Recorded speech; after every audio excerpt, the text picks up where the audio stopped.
Okay, welcome back to everyone. Welcome back, everyone, to more Far Away. We didn't need to do anything. So, last time we exited the cave. We saw a very scary bat creature. We ran back into the cave, and then we ran back down the other tunnel where it wasn't open.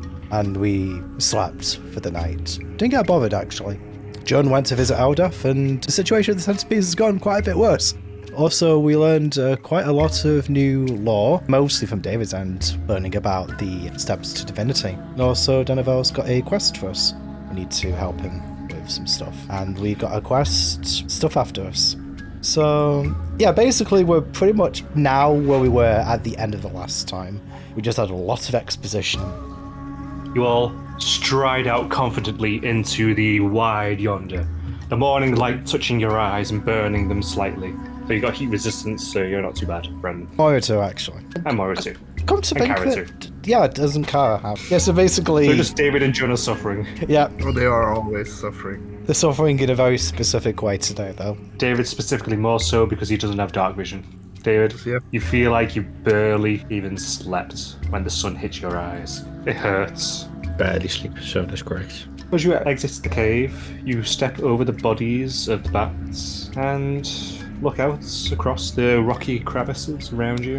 Everything is still. As we start moving forward, Brandon's going to stop a moment and he's going to say to the others, guys, I know we're going to go look for Ino, but do you want me to send Edgar to look at the split quickly to see if that creature is actually in the coal cave? That Sure. would be helpful, yes. Brandon is going to re-summon Edgar, and he's also going to say, hey, John, would you mind getting a few berries for him? I didn't get the chance to give him any the last couple of times I've asked him to do something. Alright.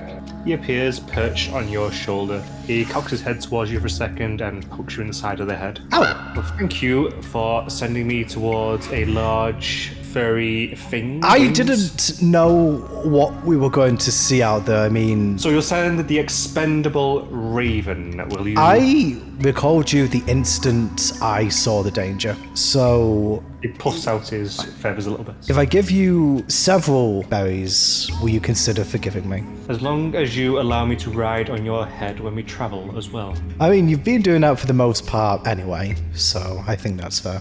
Excellent. You may proceed with the berries.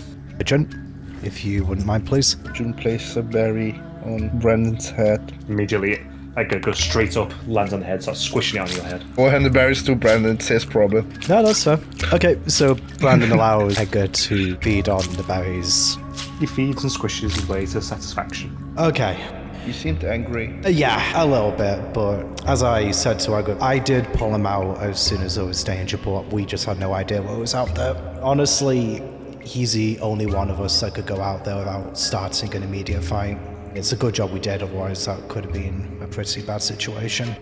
Pete, how far roughly is the split from here? Let's say 120 foot. I'd say that Brandon would walk to about here. Like, not too far into the cave, but far enough that they could reasonably keep in telepathic connection. So Brandon's going to say, Edgar, there is a opening in the cave about 100 foot to the southeast. I need you, if you wouldn't mind, please, to fly over there. Need you to see whether that thing's on the ceiling. Would you be okay with giving it a go? I suppose I could, yes. Given you're so gracious as to ask me. We'll stay in telepathic communication, and I'll look for your senses, so if there's any danger, I will desummon you immediately. Going to move a little bit closer to about here. Okay, Edgar, so you just follow this tunnel all the way around, like it kind of just curves and then comes back on you. David, would you be able to give us a light pebble, please? I give him a light pebble. And with that, he's off, fluttering his way through the caves. I should really put Edgar on the map, actually. Hang on, I'll do that quick. He flutters on down, he makes his way down to here.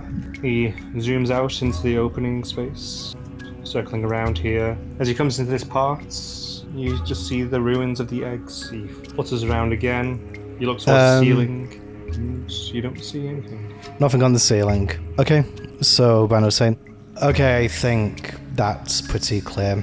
Please come back, Edgar. With that, he does another circuit and then makes his way back. Brandon will stop looking through Edgar's senses and you'll say, okay, Edgar has flown around the entire room 3 times, checking floor and ceiling. It is definitely not in there. He perches on Jun's head and drops the light pebble towards David. June scratches Edgar under his beak. He accepts it. Brandon, you hear?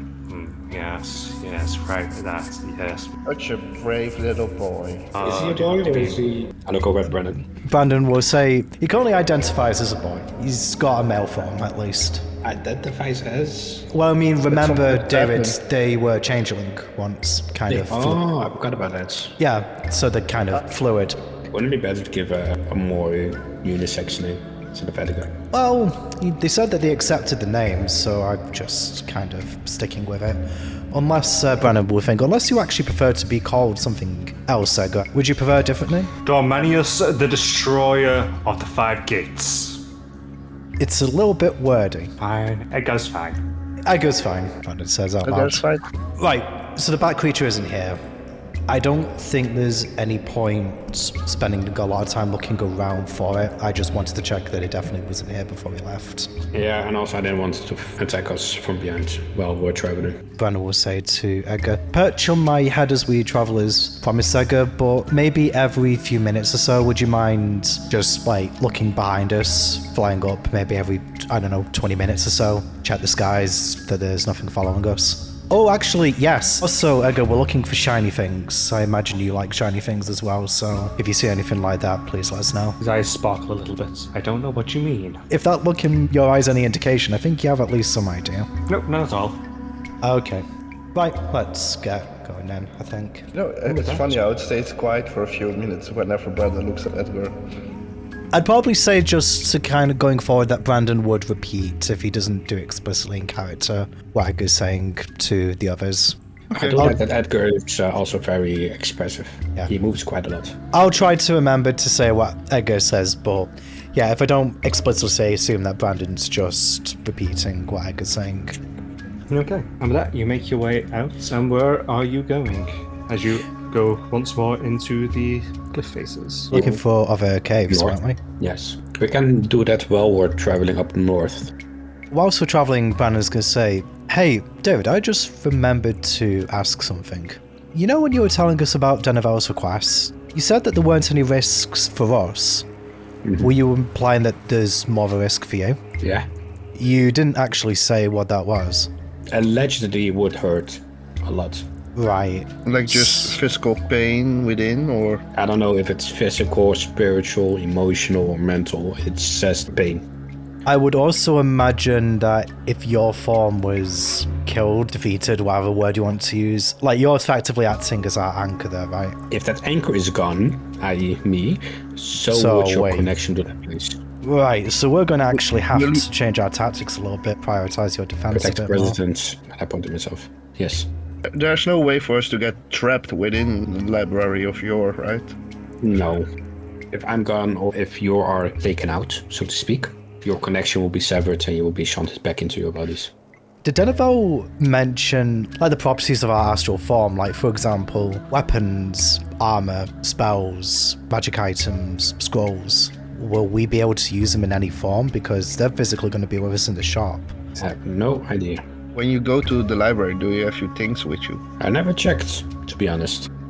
Before we go in, I think it would be worth asking that question, because we can't really do anything to prepare out here if we can't bring any of that stuff with us. So maybe if Denivel might have anything to loan us. Can ask.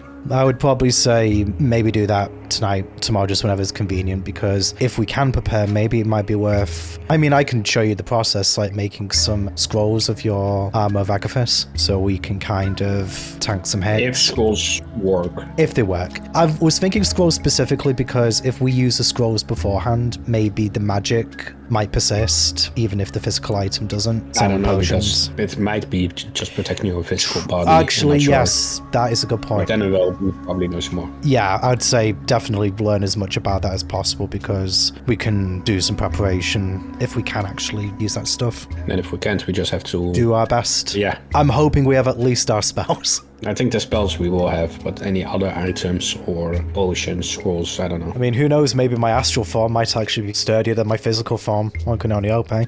My astral form is Medeus. And we'll bathe in glorious blood, mother. Oh yeah, it would be the centipedes, hopefully. We will bathe in blood, by the way. Okay. Yeah, I just realized you guys never hear him talk. No, we don't. He's very motivational. Is Hovers he? near Brandon's head, vibrating slightly. Yes, a real passion for fighting and winning. Brandon nods slowly. Okay. David continues walking. So, you proceed to continue up north. And I'm going to say, roll me an investigation check to see what you come across. Whilst you guys meander your way across the various crevices, you find a lot of small little pocket caves. They're not too deep. Pete, should I roll for Edgar too, since we told him to keep an eye out for shiny Fair stuff? point, yeah. Go ahead. If it's not actually on their skills, can they still do investigation with like a D20? Yeah, or so it's just- just a Yeah, straight just roll be without- intelligence modifier. Intelligence would actually be -4. To be fair, I suppose that should probably change that a little bit, given you actually... I'll figure that out later. Let's just treat it as like a flat 20 for now, maybe. Yeah. You basically find lots of little caves dotted around, which aren't very deep and don't have much of interest in them. You do eventually find one cave that looks like it goes deeper, but it's the only real one of interest that you found. How deep does this cave seem to go? Similar to the last cave that we went in? As you look inside, you see it curve further down into the darkness. Is there anything immediately visible of interest as we look into the cave? You see rocks and stones. Roll me a perception check. Getting out of the way. You see dirt and rock and stone. And the wind blows slightly and you feel sand somehow go into your eyes. That's okay. Oh, that's smart. Ow, ow, ow. Sand in my eye. Sorry. Okay, Offer to blow in your eye, but I can't reach. it's fine. I think I got it. It curves around a little bit, so there might be something deeper in. Sure. Sure. So before we go in, Brandon's going to say, okay, Edgar, we're going to be going into this cave, so do you have a preference for what you'd like to do whilst we're in there? No particular preference this time. Maybe you could just fly about the area again, squish some things if you like. That seems right, yes. Okay then, very well. If I need you, Edgar, I'll just bring you over here. In fact, just before you go, I'll just ask the others if they have any ideas. Guys, should I just send Edgar off again? Or do you want me to keep him around here? Bearing in mind, he can't communicate with me if he's more than 100 foot away. I mean, he can still look for anything shiny further away. And if Yeah. he found anything, he can just come back and tell us later. Okay, so Brandon will say, as you're skishing, maybe just look around to see if there's anything of interest, and if you see anything noteworthy, or if you see that back creature, you can just report to us later if you wouldn't mind, please. Very well. Okay, thank you, Edgar. You're welcome. And with that, you shut us off. Okay then. So, what do? I think we just end inside then, unless you guys have any other thoughts. No. On we go. Have I seen any cryptic tunnels underneath? As you look around, as you proceed through, you do indeed see signs of disturbed rock. I will share that with the others. Okay, well, quick then. David will also cast light on himself. Okay, you proceed in, and John does begin to see signs of Criffin under the dirt or above. There are cryptic around us. If you see one burrowing around, bless. If I see one, I will use Sacred Flame on them. Yeah, that's what I mean. And whilst one of these young Criffin burrowing through the ground, suddenly it senses danger and moves as your Sacred Flame bursts into being and misses it. And with that, roll initiative, everyone.